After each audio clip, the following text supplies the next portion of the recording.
views expressed on this program are those of the hosts, guests, and callers, and are not necessarily those of this station, its management, or other advertisers. You're listening to Transformation Talk Radio.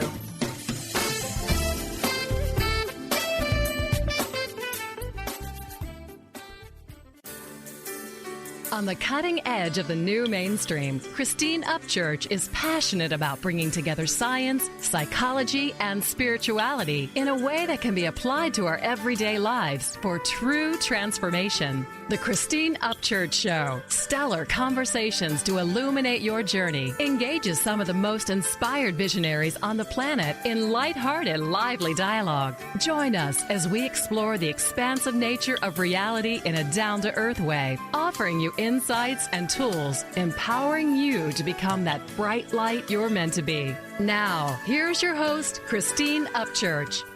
Hello, everybody. Welcome to the Christine Upchurch Show here on KKNW, AM 1150 here in the Seattle area, on WBLQ, AM 1230 radio in Connecticut, Rhode Island, and New York, on one of 35 stations in Australia, or anywhere around the world on Transformation Talk Radio.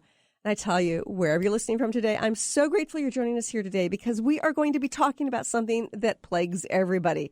And I'm not going to tell you what that is until I say hello to my better half here in the studio who does his magic so you can hear this show, Mr. Benny Mathers. Good morning, Benny. Hi, Christine, or good day to you and everybody out there. We're back in the saddle again. We are, yes.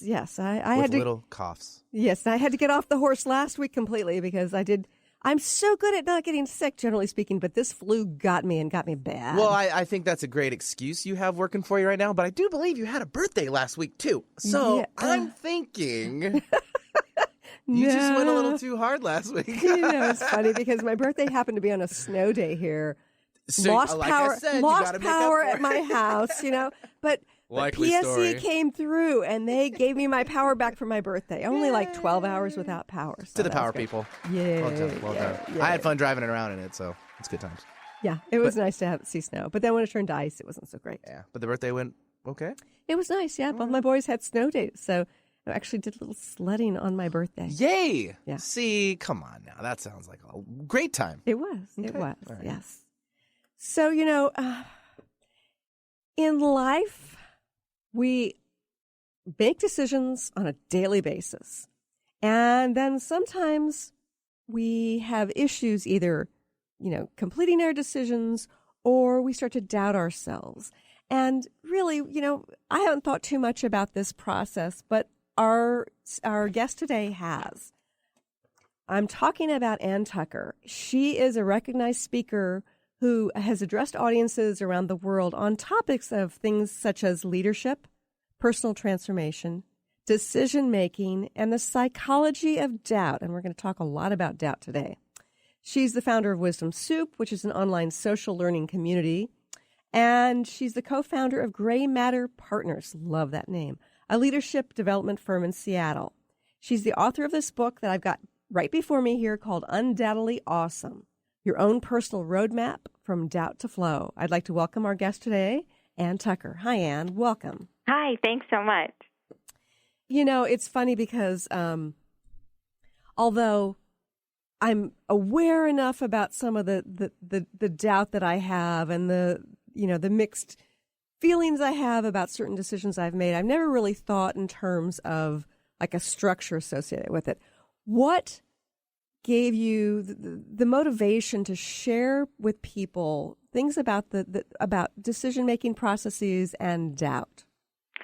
Well, it's a good question. I think the decision-making was always a focus in terms of my career. So coming out the gate, I used to be a negotiator for Microsoft, and then when I went into consulting, I was working with executives, but always around this, looking specifically at their thought processes, how they made decisions. And you know that our thoughts are powerful, right? And they create our reality. And when our thoughts are distributed, where we don't really know where we're going, they're diffuse. And you take that power and you spread it out in a bunch of different directions, it has a lot less impact.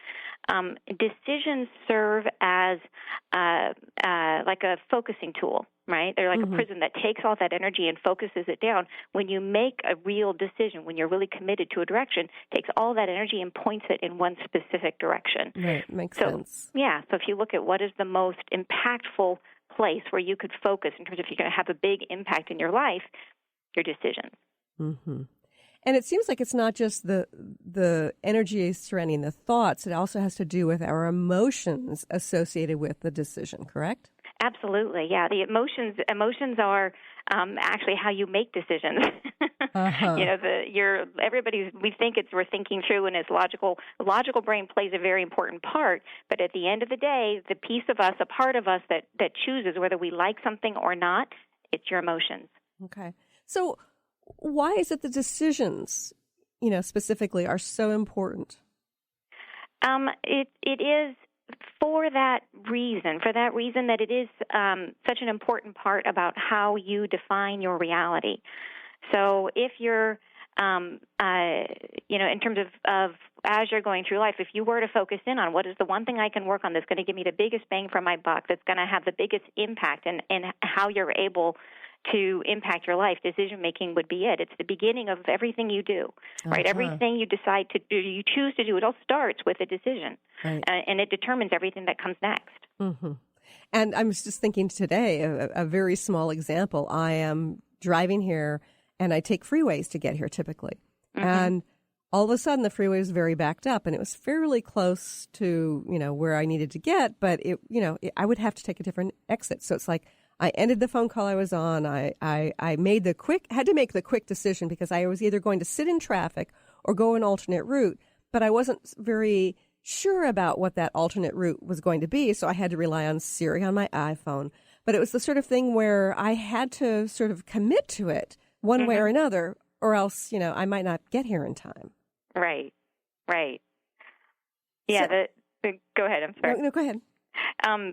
There's throughout your day, there's going to be those sorts of little decisions that have an impact in terms of what comes next. So, and the interesting thing is that the decision process that you went through to choose which freeway off-ramp to take or which direction to go is going to be the same as the decision process that you personally use when you're making a decision about which car to buy. Okay. Is that your process that you go through, and you're going to adapt it. Obviously, if you're just choosing a freeway off-ramp or picking which muffin you're going to eat for breakfast, it's much less impact.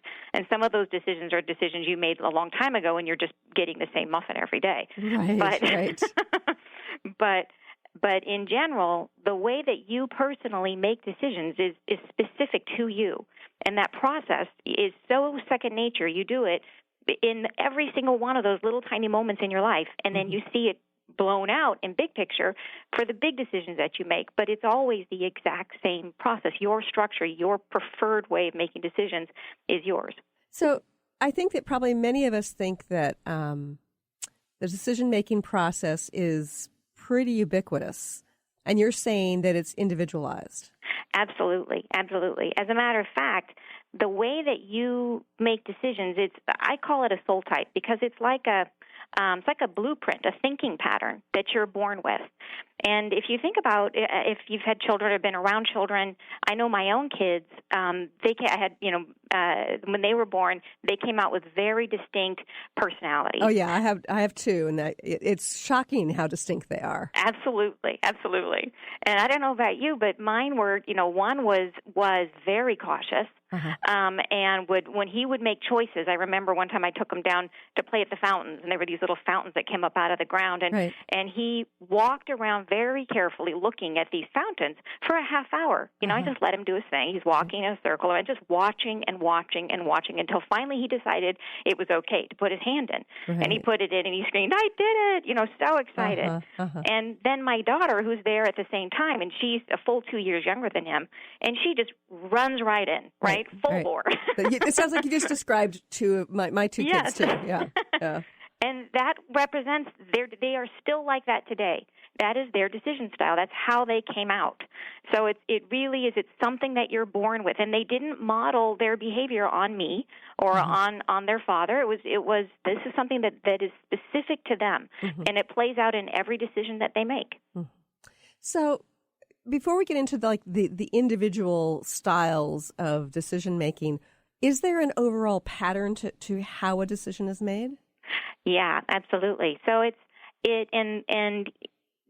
so there's a sort of a universal pattern that we can look at. If you have to look at the way everybody in the world makes decisions, you can say, okay, this is the general pattern that everyone is going to go through. Uh-huh. Now, each of us is unique, and each of us takes that basic pattern of how you get from A to B, and we throw our own little personal flair at it. Okay. So it's going to look different for each of us. And what's awesome about that is that each of us adapts our own decision process to make us particularly good at solving a particular kind of problem. Okay. So that adaptation is actually it's incredibly helpful to know what your own adaptation, what is it that you are uniquely good at, but it also is it really is helpful as a society. As we're all differentiated, we're all good at solving different parts of the problem. Right. But if you had to say, okay, what is the general pattern? You're going to look at and in my book I adapted B. Audrey Fisher is kind of a very known, well-known person for sort of outlining how a decision process goes. And I took his and I adapted it to show it how it would work as an individual. And you go through, first you figure out about the problem, and then you go through your analysis, and you do your comparison, then you narrow it down to one, and then you commit. So you can break it down into these 4 distinct phases. Right. But and so for me today, it was like I was looking at the problem, freeway was really backed up, and I knew it would, I was likely going to be late, and being late for a radio show that's live is not a good thing. So then it's like, okay, well, here's my other option, getting off and exit early, but I'm going to need some help for that, and in terms of guiding me navigationally. And so I assessed it, I made the decision, I committed to it, and then I followed through with it. Yeah, right. And that fits beautifully for your specific decision style. Okay. So I imagine that in every decision that you approach, you're going to go through a period of and we can talk more specifically about your own personal style. But your style is not that different from that general model that I described. Okay. So we're going to need to go to a quick break, but when we return, sorry, tripping over my words today. But when we return, I'm going to want you, Anne, to talk about what the various specific styles are and what the strengths and weaknesses are therein. More with Anne Tucker here when we return here in a few moments.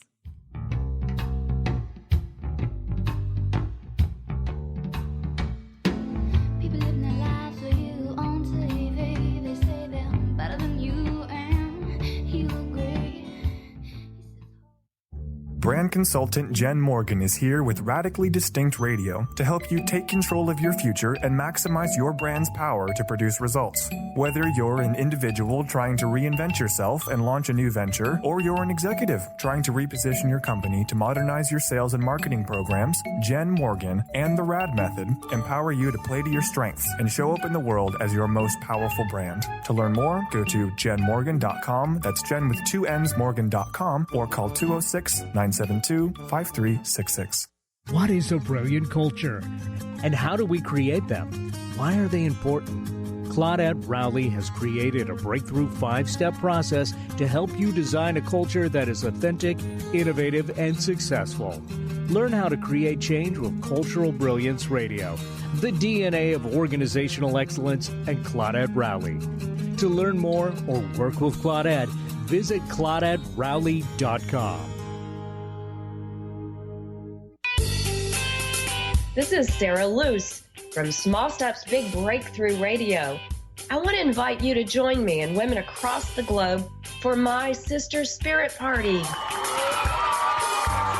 where we're going to be teaching you how to lose those limiting beliefs, toss the struggles, lose all the old stories that keep you stuck, so that you can leap fully into your power in 2017. Girl, the world needs you to shine right now. So please join us for this powerful and fun group mentoring called Sister Spirit Party. And now, till February 10th, I'm going to give you $50 off your enrollment. So go to sarahluce.com and enter your coupon code SISTER50 for your enrollment discount. Girl, we need you to shine. Join us. Join the Sister Spirit Party. Let's get your power on. I'm Christine Upchurch, and this is a Stellar Reflections Minute. As a former research statistician, my scientific background is what many would call sensible. For more than a decade now, I have been working in the field of energy medicine, facilitating sessions and teaching around the world. People from the mainstream often ask me, how did a sensible woman like you end up working in such an alternative field? Implicit in their question is the underlying assumption that the field of subtle energy, such as energy healing and intuition, isn't sensible. But I believe it is very sensible. Even scientists are able to measure aspects of this. Approaching life from an energetic perspective brings us new opportunity for healing and transformation. And from a practical standpoint, even if you can't rationally explain how something works, if you experience a shift from it, then doesn't it make it pretty sensible? Please visit stellarreflections.com or call 425-999-9836. That's 425-999-9836.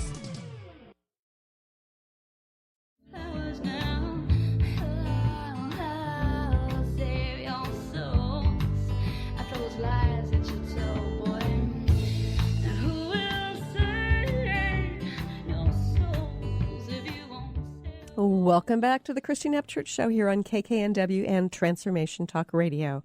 I'm talking to Ann Tucker today about decision making.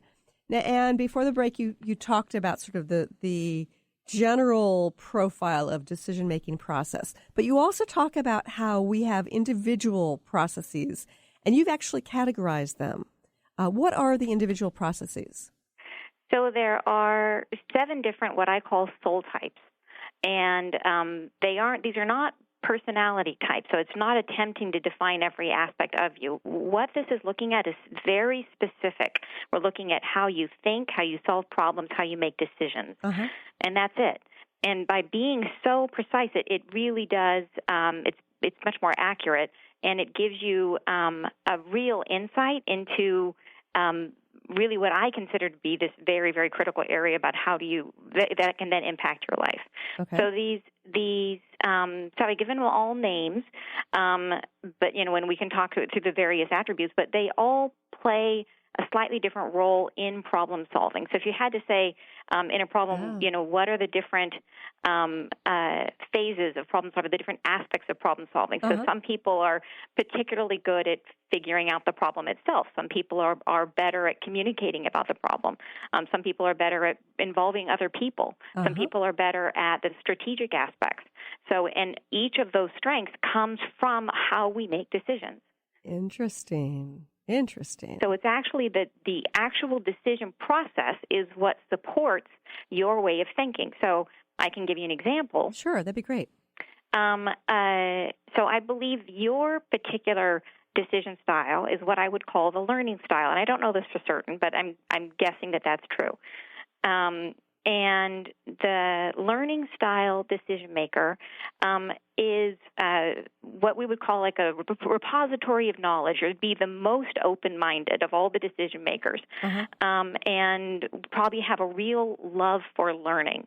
So what would motivate you most would be that feeling of mastery, the feeling of really be going deep on a subject or a skill or whatever it is, and becoming really knowing it at every level and becoming a true master at it. Does that sound like you? It does, yes. Okay. And so, it's interesting because I need to not just know it on the rational level of knowledge. I also need to come to a state of knowingness about many topics. Right.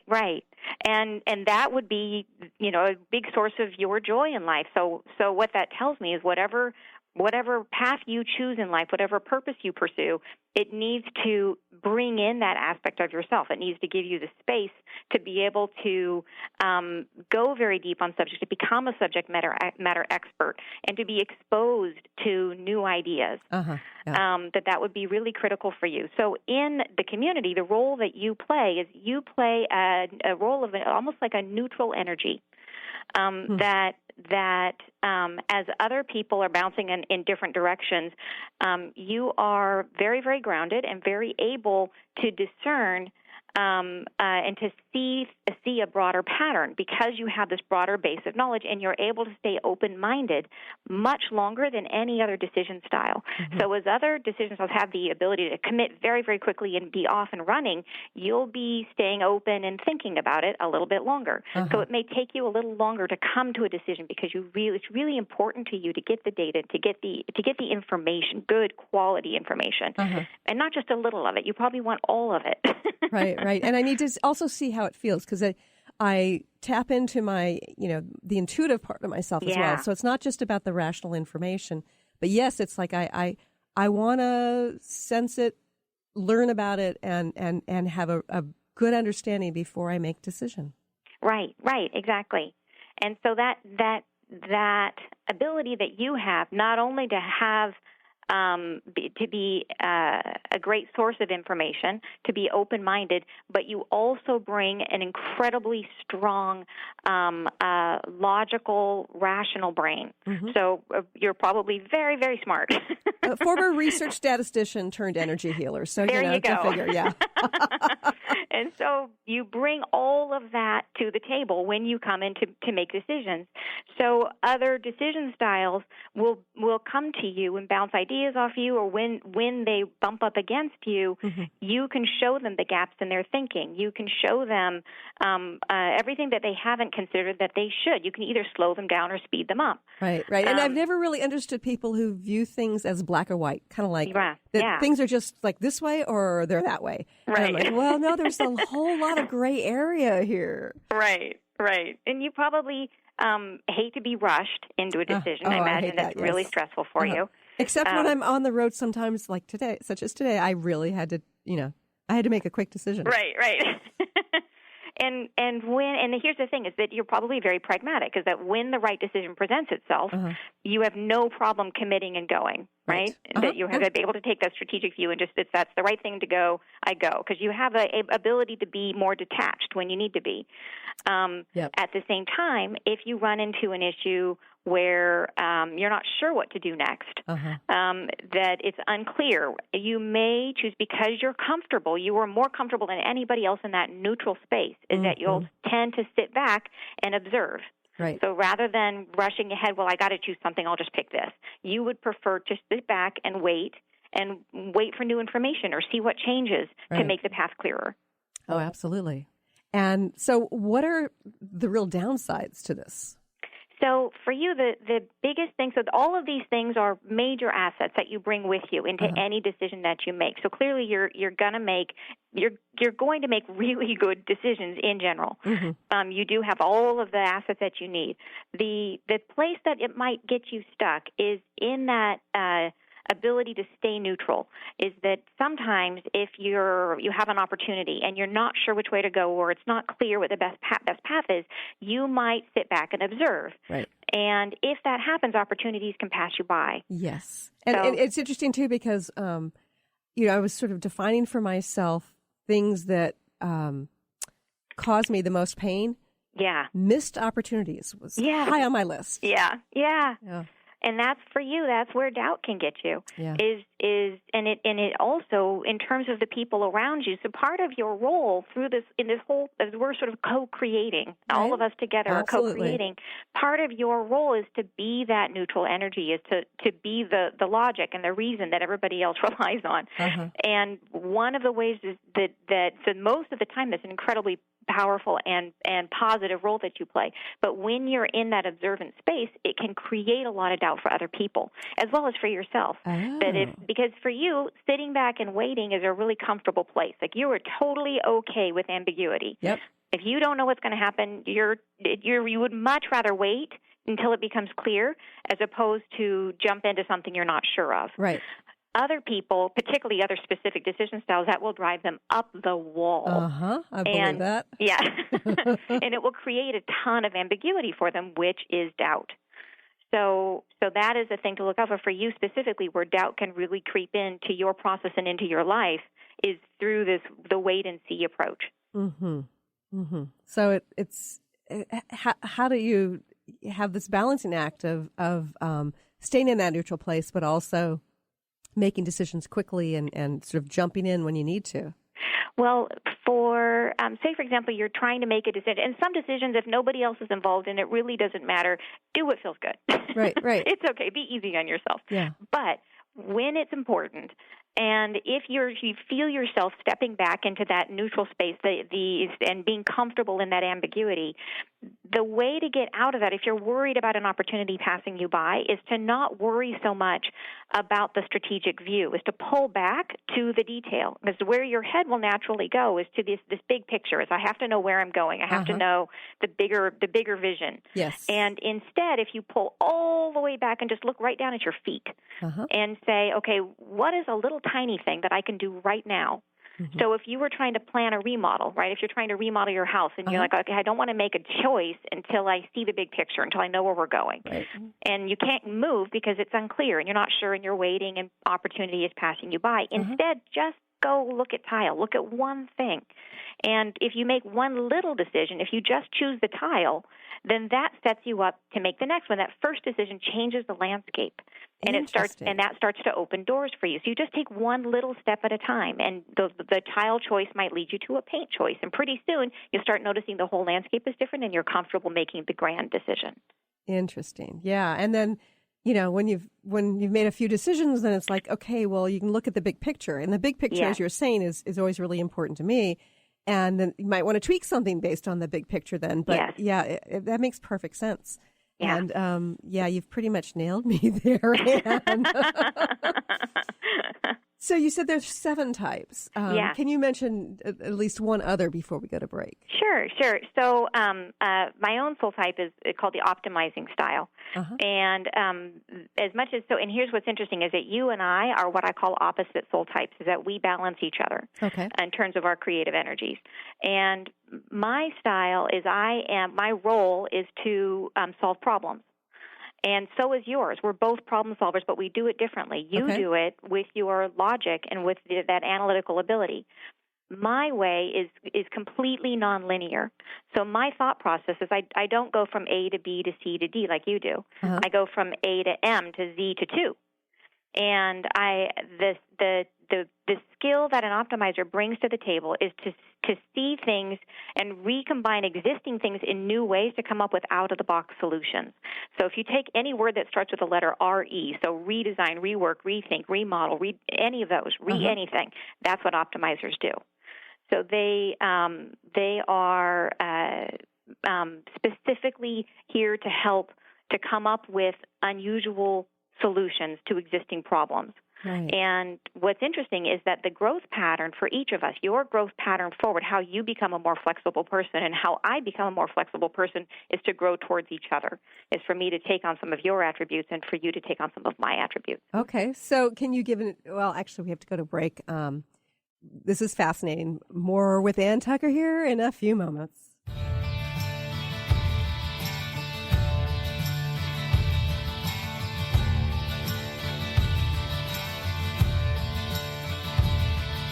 There's something wrong with the world today. I don't know what it is. Something's wrong with our eyes.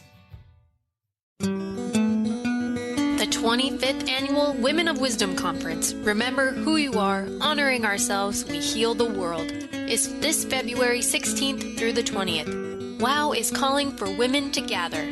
This is the time for women to step into our power, support each other, share our stories, empower our dreams, and build leaders for our community and the next generation of women. Join us for life-changing, intimate workshops on diverse topics such as music, dance, art, sexuality, relationships, healing, goddess wisdom, life purpose, and more.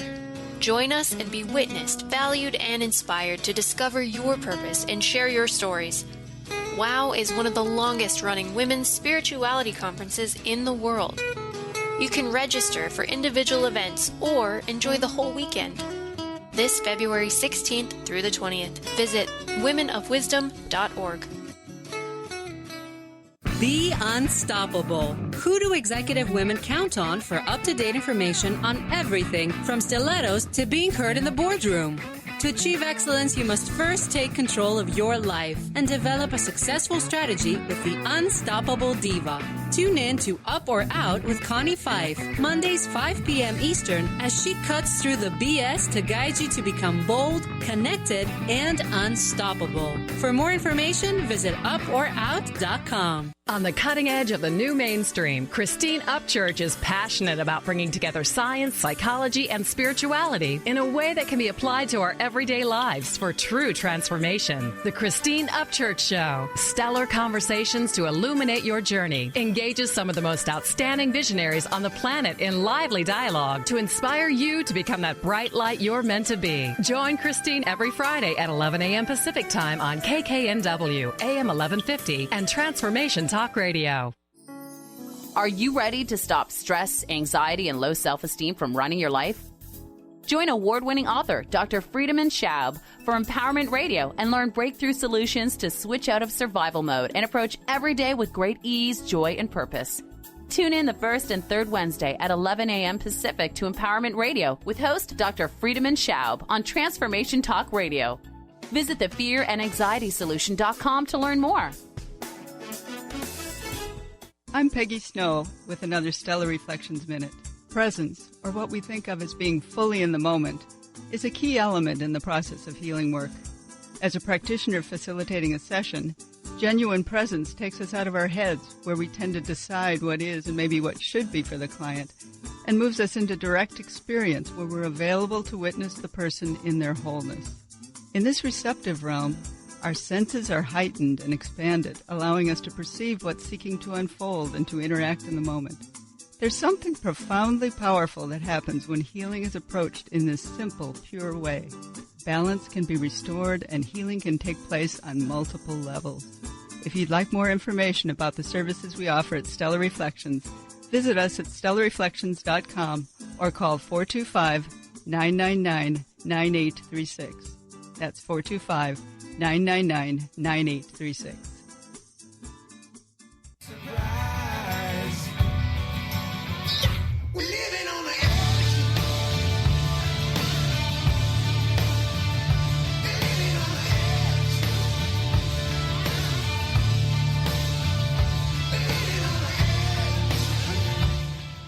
Welcome back to the Christine Upchurch Show here on KKNW, WBLQ, and Transformation Talk Radio.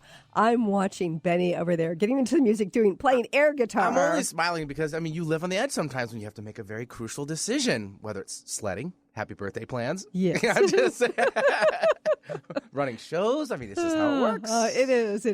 And, I find the decision-making process to be far more interesting today than I perceived it to be a week ago. And the reason for that is Ann Tucker, who's the author of Undoubtedly Awesome, Your Own Personal Roadmap from Doubt to Flow. Now, Ann, you were talking a little bit about your own profile, and I forget what you called it. What did you call it? The optimizing soul type. And so you and I are polar opposites, and so as we grow, we become more towards each other. Yes. Yeah. Go ahead. No, go ahead. I was going to say, and it's common as people become more flexible that you can adopt traits from different decision styles that you need to do particular things in life. So for myself, it's like for me growing toward you, adopting more, like you and I were talking about. There's a flow chart in the book to help people figure out their soul type, right. And that flow chart is very much a learning style type technique. and just so people who are listening understand, many of you may be familiar with the flow chart, but probably not the entire world. And the flow chart, basically, there are these little boxes and you answer a question, yes or no. And then from that, you go down to another level. And there are other little boxes where you answer yes or no. And it takes you down to learn your soul type. And the beautiful thing about growing in that way and doing it the way someone like you might have done it is it took what would have been a 22-question survey and broke it down to 3 simple questions. Yeah. So it was definitely worth the stretch. And you said that you've got those 3 questions available on a website. Is that right? That's right. If people want to know their soul type, they can go to the website for the book, which is undoubtedlyawesome.com, and available for free. You just go through and answer, right? If you scroll down right there, it'll say take the survey, and you answer 3 simple questions, and it'll give you a brief synopsis about your soul type. So it's different from the information that's in the book, but still really interesting. Okay. So you've talked about 2 different types of soul types, and there's 7 total. What's another one? Yeah. And about the optimizing style, I should say, just to round that out, is that I talked about how doubt would affect you as a learning style. So for me, being opposite you, doubt's going to affect me really differently and come into my decision in a different place. And this is where you and I are great partners, is that part of the way my decisions might look, that anyone who's an optimizer, the way the decision would look is that rather than going through the kind of analysis that you go through, you know how you figure out the problem and then you go through a comparison and you do your research and you look at different options? Right. Optimizers don't do that. Okay. So what do you do? Optimizers, they take a while to think about the problem, and then they'll get an aha moment, an inspiration. Uh-huh.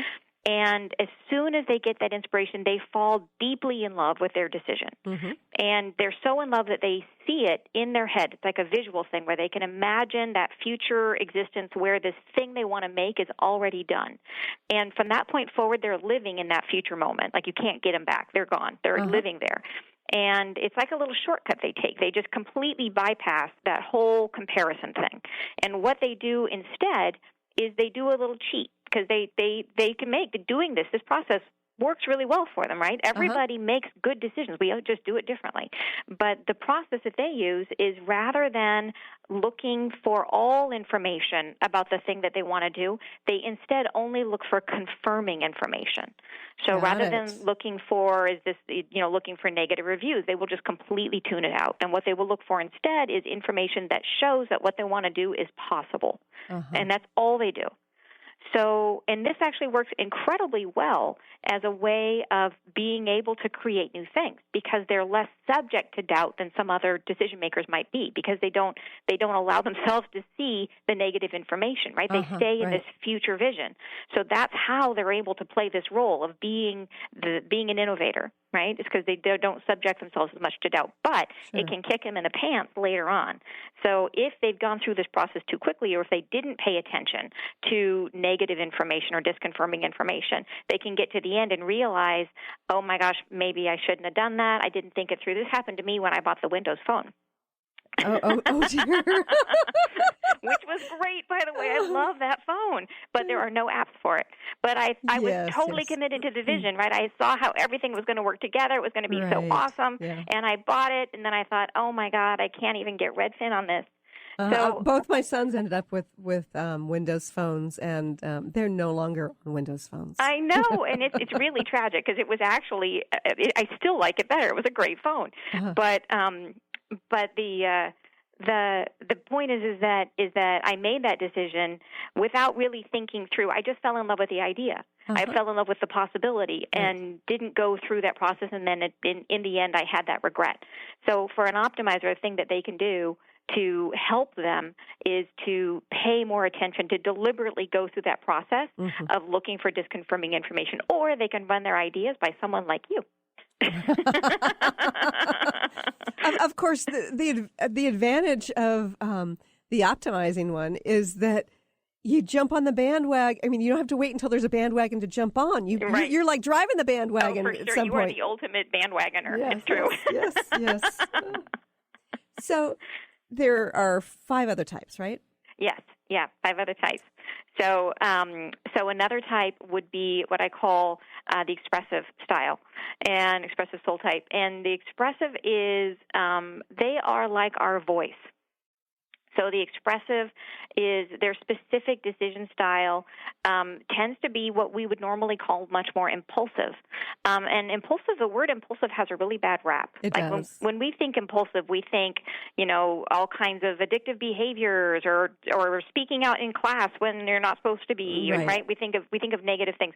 Impulsiveness it just means that you're fast. It means you're really fast, and it means you're making decisions directly from your emotion. Okay. So it's it has massive advantages that come with it. So when you meet an expressive, if you're in a meeting with a bunch of people and there's one person that you're still trying to figure out what you think about the problem that's been proposed, and you're still thinking it through, and you can't quite get a grasp on it. And then there's one person who immediately knows what they think, and they come up with something that sounds totally reasoned, like they've been thinking about it for 5 years, and it's really persuasive.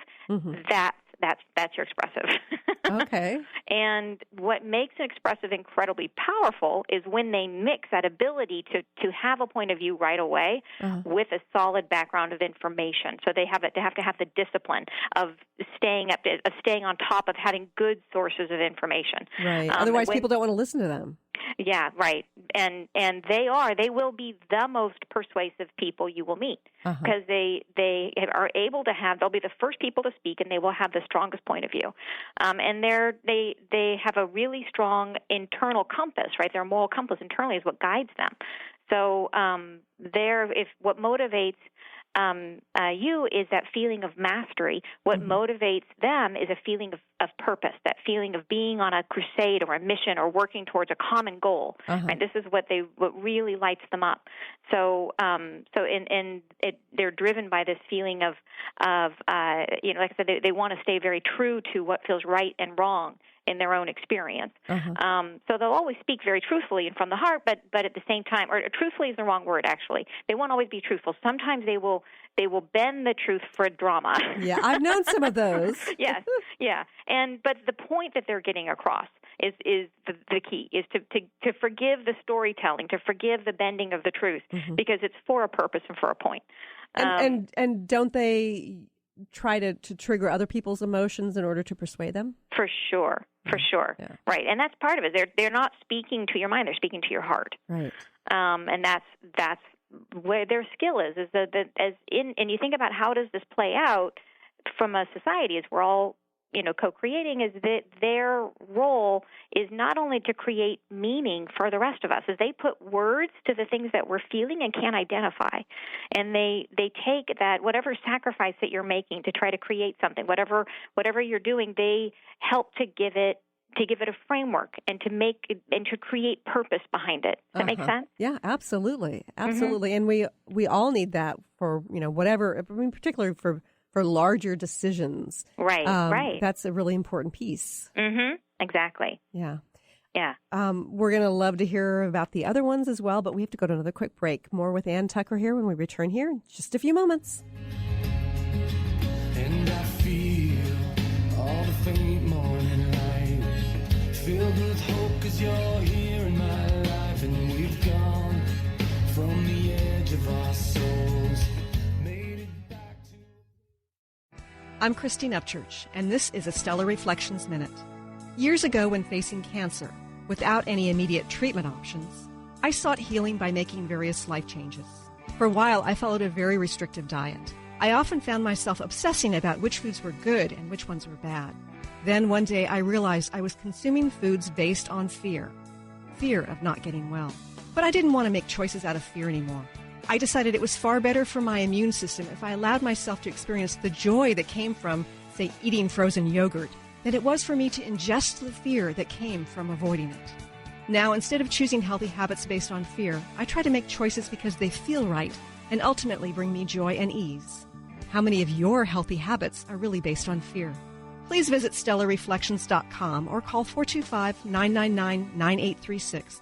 That's 425-999-9836. Tune in to Dynamics of Diversity Radio, scripting the new narrative for immigration with leading experts Kripa Upadhyaya and Steve Tanijo on TransformationTalkRadio.com. This show will remove the noise that often accompanies discussions on this topic and share a new perspective on the dynamics of immigration and diversity, ever reminding us that together we are all at the core of innovation, excellence, and positive change. Visit OrbitLawPLLC.com for upcoming topics. What if your body and mind were the compasses to the secrets, mysteries, and magic of life? Glenna Rice, co-host of The Questionable Parent, is inviting you to access all that is possible. Glenna is a 10-year certified veteran access consciousness facilitator who offers an amazing variety of life-changing classes and workshops. Work with Glenna from anywhere with teleclasses and workshops all over the globe. To learn more and see Glenna's current schedule of events, classes, and workshops, visit glennarice.com. Have you been seeing numbers like 111 and 222 everywhere you go? Do you feel that the universe may be trying to get your attention, perhaps offering a message of some sort? As it turns out, numerical patterns and certain types of geometry form the very fabric of our reality, from cells under a microscope to the astronomy of our night sky. At Stellar Reflections, we offer special sessions which tap into these patterns, designed specifically to support you on your journey. The 111 and 222 activations are sessions activating new patterns in your energy field, which in turn can help you create new patterns in your life. After just one session with a practitioner, either in person or via distance, clients report gaining greater clarity, becoming more intuitive, and honoring their inner truth as they move forward in their lives. Curious about what these transformational sessions might do for you? Call 425-999-9836 or visit stellarreflections.com. That's stellarreflections.com.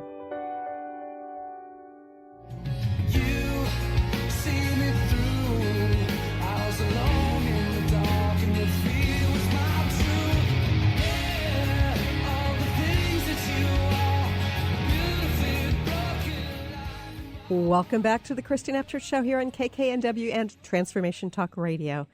You know, Ann, this hour is flying by, and I want you to repeat how people can answer 3 questions and determine what their soul type is for the decision-making process.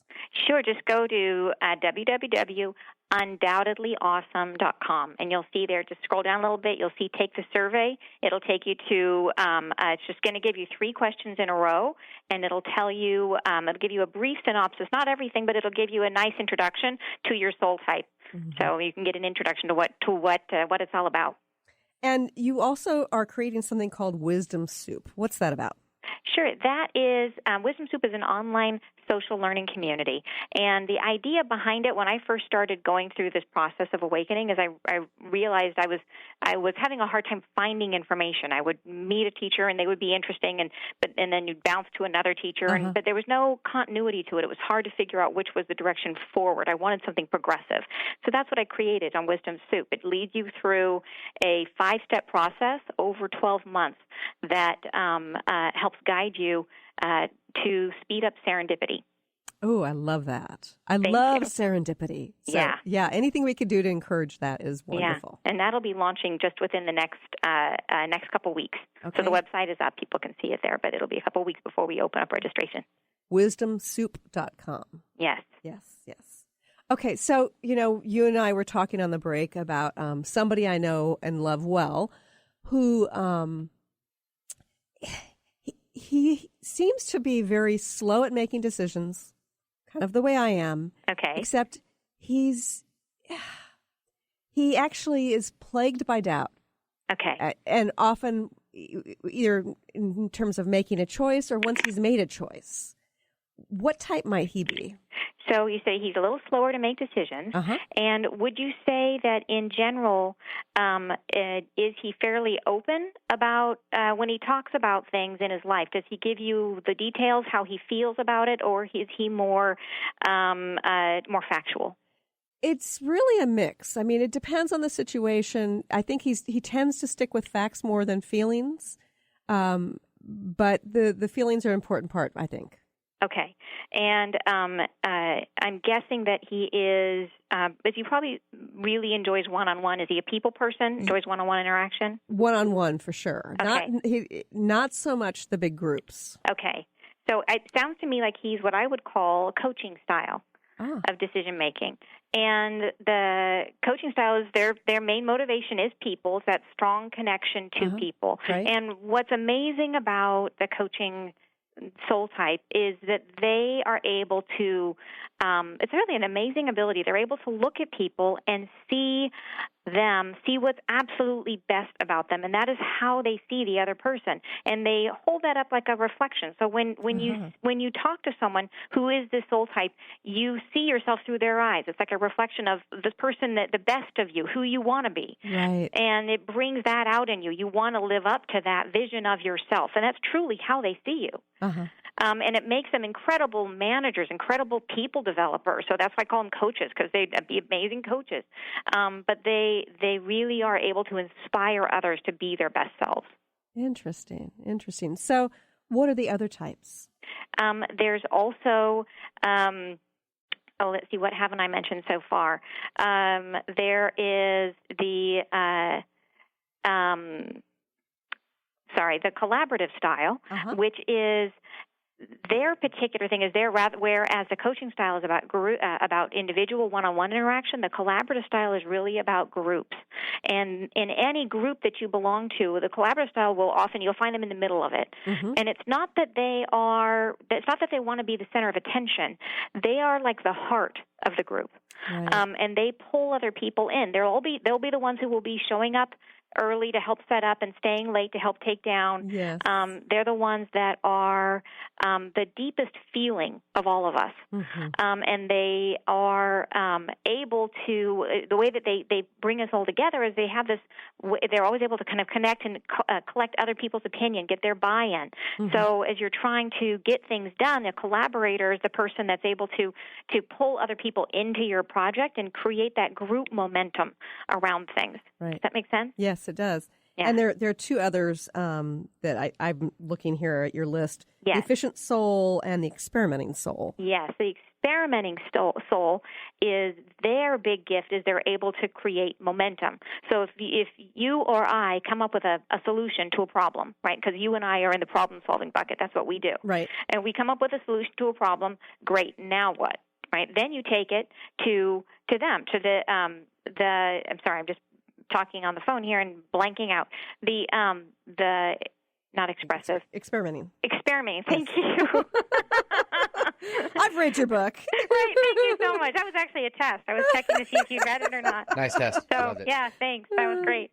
So, in the experimenting soul, so you have the idea, you take it to them, and they are able to launch it. They can go from 0 to 100 as faster than anyone else, and they're all about creating momentum about things. And the way they do it, their decision process is totally different from yours and totally different from mine, is they have an ability to look at a broad landscape of things. So they're really selective about data. They take in a lot of data, but they only want first choice because it's all about doing this quickly. And they'll look at that data. They'll pick out the 2 or 3 most important things, and that's part of their gift, right? That's where their intuition comes in. Right. They look at it and they know what are the 2 or 3 most important pieces of information. From that, they make an immediate choice, and they're off and running. And what makes them different, why I call them experimenting, is because they always keep Plan B in their pocket. Mm-hmm. So, and they're constantly scanning the landscape, looking to adapt and change. So they'll go in a direction, and they'll be looking, is this still the best choice? Is this still the best choice? If it's not, time to adapt. So they're able to turn on a dime and just keep that momentum going. So you'll find a lot of people with this decision style gravitating towards the tech field because it moves so quickly. Sure. That makes sense. Yeah. Now, okay, so regardless of our style, we make decisions on a regular basis. Some of them are fairly important decisions. And then what happens to some of us sometimes is that we begin to have doubt. Like, have I made the right decision?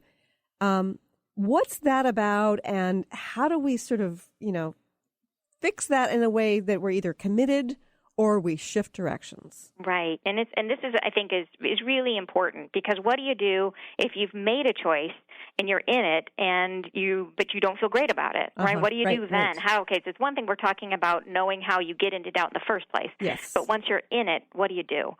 And the big thing to understand is, so if you're in that place, you basically have to press reset in terms of how you think and feel, really of how you feel about the decision. And, option A is to redo the decision, which isn't always the best choice. Sometimes you can't, right? If you bought a house or a car or you're in a relationship or career, whatever it is, it's not real easy to just say, do-overs. Yeah. So what do you do? And so the second option is that you have to change how you feel. And that seems much harder than it actually is. That the funny thing is that when you're in a decision, you're feeling bad about it, you're stuck in like the eternal now of emotions. And the way you feel about it, you think is a fact. You think that this feeling is a true factual thing because it feels so pervasive. But just imagine this for a minute. Imagine that you've been out all day, you get home, you plop on the sofa, you're exhausted, and you're supposed to go to a party that night. And you cannot in a million years imagine yourself going to the party, right? Sure. You don't want to go. And you're sitting in the sofa, and as you're sitting on the sofa, you can't imagine having fun. It's going to be dreadful because you're so tired. But somehow you manage to pick yourself up and you get yourself to go, and you go to the party, and you have a fantastic time. And once you're at the party, having an amazing time with all your friends, you think back and you say, I can't imagine if I had sat down and stayed on the sofa, right? It's because whatever you're doing in that moment, whatever your emotions are experienced right now feels like the eternal now. How you feel right now feels like you're going to feel that way forever. It feels like the truth. Yes. Right? But it's not. It's just a feeling, but feelings color the way we see everything. So if you're feeling doubt about a decision right now, it doesn't mean the decision is bad. It's just how you're feeling in that emotional, eternal now, and you can change it. Yeah. So understanding that to begin with is just have faith that, okay, go through this process. You can change the feeling behind this decision. And what you really need to do is bring yourself back up to that moment of commitment around the decision. And when we talk about commitment, a lot of times you think all you have to do is make the decision, right? We think that it's like that moment where you hand over your credit card and you buy something, the decision is made. And it's not true. That's just one piece of the commitment. So it requires commitment that goes beyond that. And we have run out of time, Ann. Again, Ann Tucker's book is undoubtedly awesome. Your own personal roadmap from doubt to flow. Ann Tucker, Ann, thanks so much for joining us here today. My pleasure. It's been great. Thank you. And thank you for joining us here today. I look forward to talking to you again sometime soon. You've been listening to the Christine Upchurch Show, stellar conversations to illuminate your journey. Each week, this show engages some of the most outstanding visionaries on the planet in lively dialogue to inspire you to become that bright light you're meant to be. Join Christine every Friday at 11 a.m. Pacific Time on KKNW, AM 1150, and TransformationTalkRadio.com. For more information about the transformative healing work of Christine, visit www.stellarreflections.com. And for weekly topics, visit www.transformationtalkradio.com.